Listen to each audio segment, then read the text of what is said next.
tap right away and didn't know who you were. And one day I got a chance to come across your actual footage from the Iron Chef. Um, Hell's Kitchen. Hell's Kitchen. Yes, I make it there. I always do it. Right? I was from my mouth to God's ears. That's right. From Hell's Kitchen. So, because I'm a food enthusiast, like my sister-in-law Cheryl. Big shout out to my sister-in-law Cheryl. I'm wearing the pink for her tonight. Oh yeah. And she calls me the greedy Guy Fieri, the black.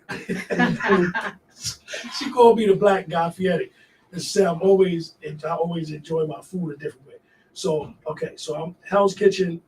Also myself being involved in food service for over 27 years. Still have my food handler's license. Still That's right. Doing my thing, in the kitchen. Roy Rogers, Arby's, Wendy's, Morrison's Cafeteria, Perkins. The list goes on.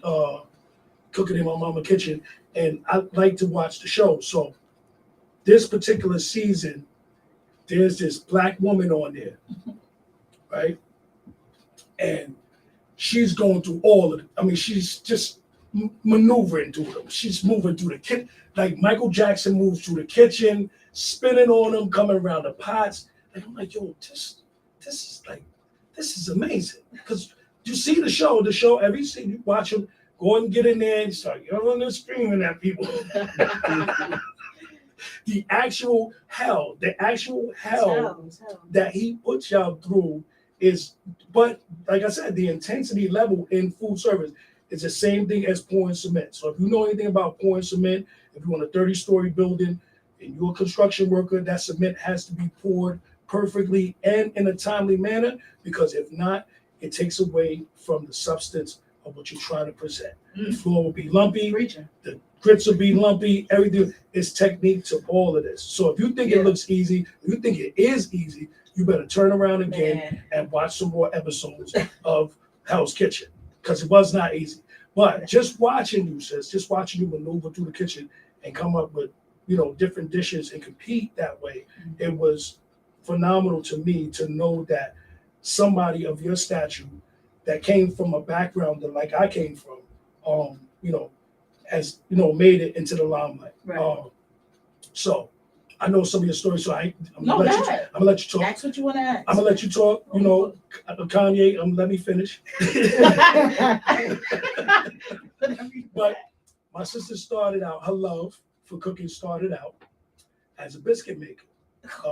She used to watch. Did your homework. Yes, she used to watch her family member make biscuits, back in the days, and she was intrigued by that because I was a biscuit maker too for Roy Rogers.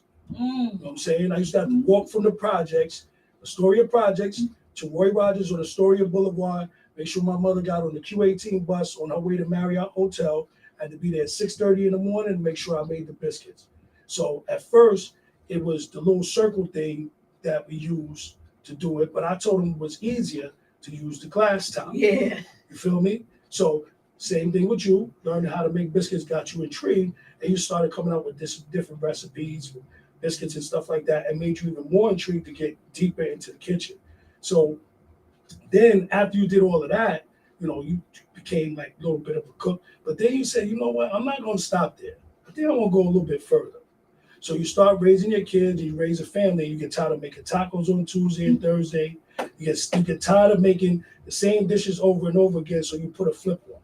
And then one night, while you were working hard, your third shift, I think you was getting off a third shift, or you probably was coming off a shift, you looked into your email, and you saw that there was a possibility that you would be able to be on Hell's Kitchen.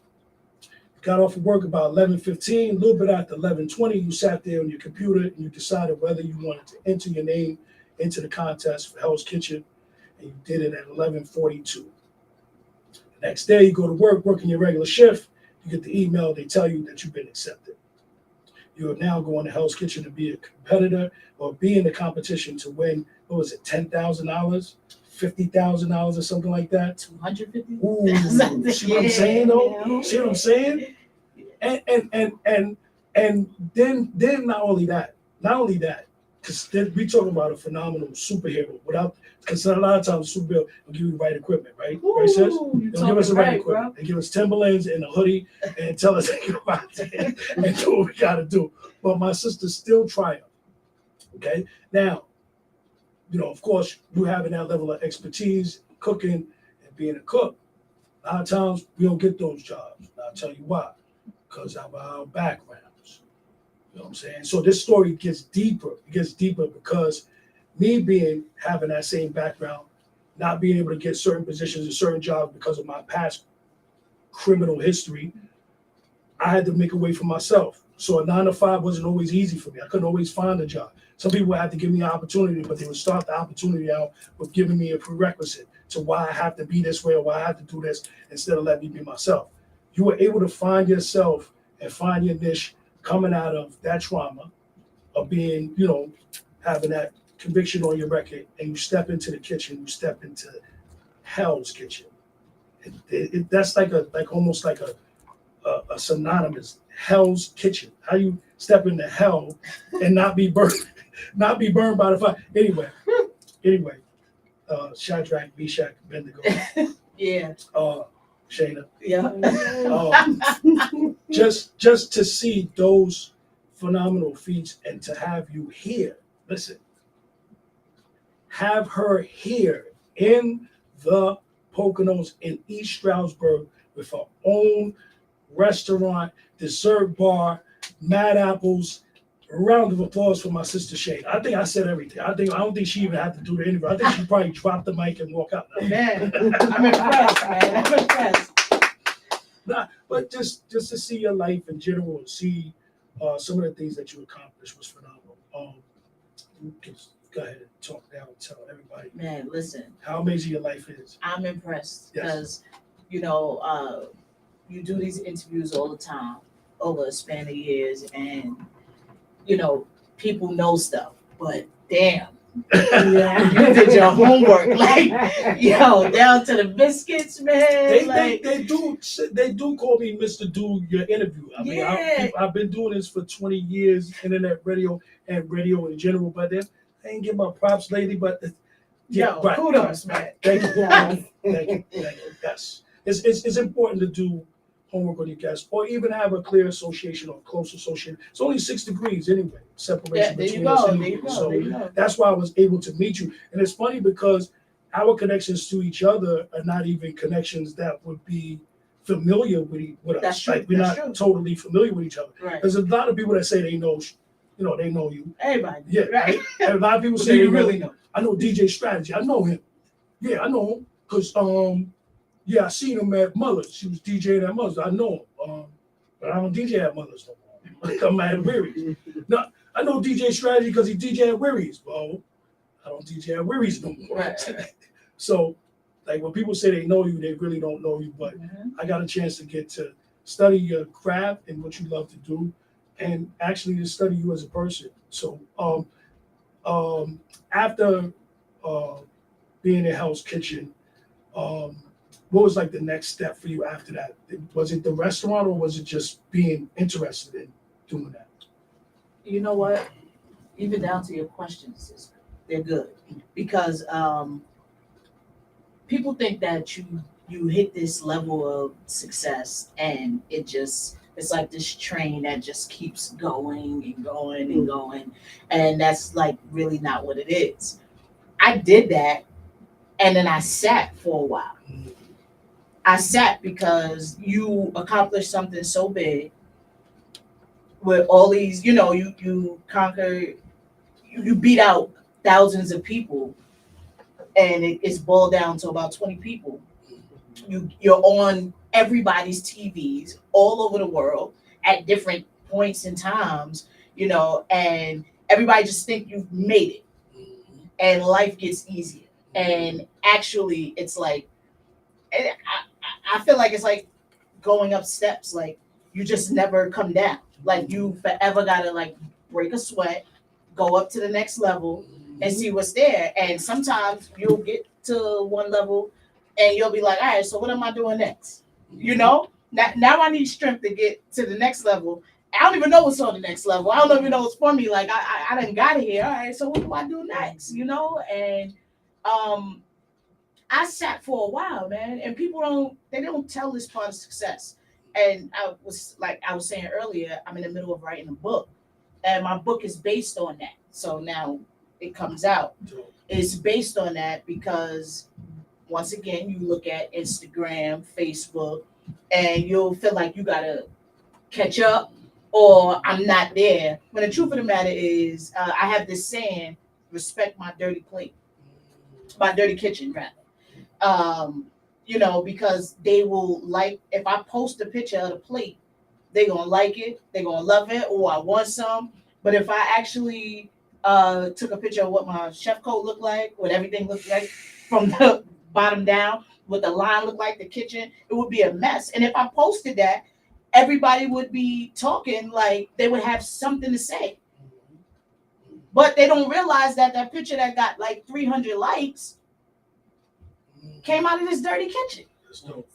You know, like so it takes that sitting time, like, and this thing is a cycle. Like I know, like you gotta break cycles, but like it's like an up and down thing. Like you could be on one day and then you down the next. It's like you said, sis. Like you know, you into these these levels and you just like you encounter jealous people, you know, relationships, and I mean, man, I sat to answer your question. I did Hell's Kitchen. I was confused. I didn't know what to do next. And literally I remember laying in my bed one night and I was praying and the thought of the concept of Mad Apples came to me. That next day I went to Dollar Tree and got a board. You know, the poster boards. Mm-hmm. I got 3 kids, so I got the poster board and I literally just started writing out the concept. So like when you see that scripture, and I might be paraphrasing, drinking right now, write the vision and make it plain. Mm-hmm. It's real. It's real. And to be honest with you, right now where I'm at, even though I got all that, in my room right now, it's 5 boards. They ain't propped up or nothing. I bought them already because I know it's time to go back to the drawing board. See, and see, even that alone has got to be some form of inspiration. Even to people that's just watching tonight, like that's got to be some form of inspiration because sometimes in life you do reach a roadblock. Like the next level is not always so clear to you because you can't. But you got to give him his credit when his credit is due. Kanye, again, genius. Giant can't see himself in the mirror. So a lot of times when we in the fight, or we boxing, or we in the ring, Mike Tyson, we can't really see our greatness because we're in it. So it takes for us to have to come out of those situations. The Creator will remove you. He'll remove you and say, you know what? You don't belong there no more. Yeah. You're wasting your talent, you're wasting your time, and you're around a bunch of people who dislike you and hate you and don't want you there anyway. So you know what? Get up. Let's go. Don't even take your stuff. Don't even get your things. Don't do nothing. Just leave. And don't ever look back and don't ever go back to that place again. Because sometimes as successful people, because success doesn't mean money, cars, jewelry. Sometimes as successful people, we get complacent, we get comfortable in situations, and that's what I like about being a Cancer. I love that. Come on, Team Cancer, you already know. That's what I love about being a Cancer, because we got to fight every night to prove our love. Man, listen. We got to fight every night to prove our love and to prove our existence on this planet, that we are the most phenomenal, and Mike Tyson said, we are very intriguing individuals. Yes, I believe that. I was married to 2 Cancers. That's right. We are magical, mystical individuals. Yep. No, but I can say to be able to get to that next step, Shayna, just to go to that step and just to be able to peer over, to know that you have that opportunity to take that next vision, had to come out of some type of despair or just I mean, yeah, of course, it's diplomacy. Of course, it's, putting things in order. But Right. just being able to take that extra step to want to peer over, to me, is phenomenal enough and is inspirational enough. And like I said, the book is coming, right? So Oh, yeah. round of The applause book for is the book. coming. Listen, the book is Round of applause coming. for the book.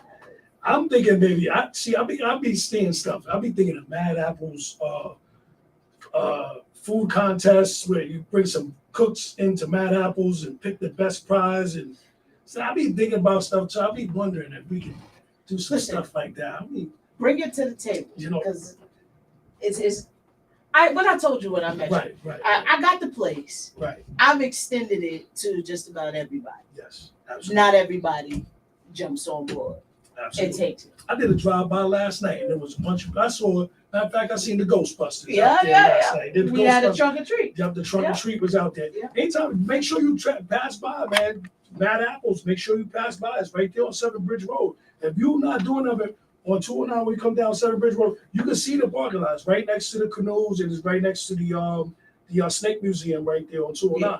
But if you come past, you're gonna always see something going on in that parking lot because my sister keep it popping over there all the time. We do community events. We just did. We relaunched the Pocono Business Magazine there. You and Nat also. That she support everything. She's in the Pocono Business News Magazine. Her business is in there. Mad Apples is in there. And the desserts. Wait, so I'm fat. So gotta talk about the food. I lost 20 pounds. Good job. Right, I lost 20 pounds. So, but I'm still fat. Remember, I'm the black guy Fieri. The desserts, the food. I think I got. I think my first dish that I got there was probably. I'm trying to remember what it was. But I know I had some collard greens. I know I had some coleslaw. I know I had some candy yams. You had the heavy hitters. It's the size. The size. Yeah, It was the yeah. size for me. Because everywhere you go to different places, and they be like, "Yeah, my fish is good. And this is good." Let me try them sides out. The sides working with, and then I'll try the fish afterwards. I'll try the fish out. But definitely intriguing. The plate was good. I enjoyed myself there. Very good ambiance, nice location and everything. And more to come from Mad Apples and more to come from Chef Shayna. We'll be back in a couple of seconds. UTSL, we're at the 7:25 hour. We go from 6 until 8 p.m. every Thursday night, right here on Gynesis Radio. Yours truly, DJ Strategy, your host. We're in the building.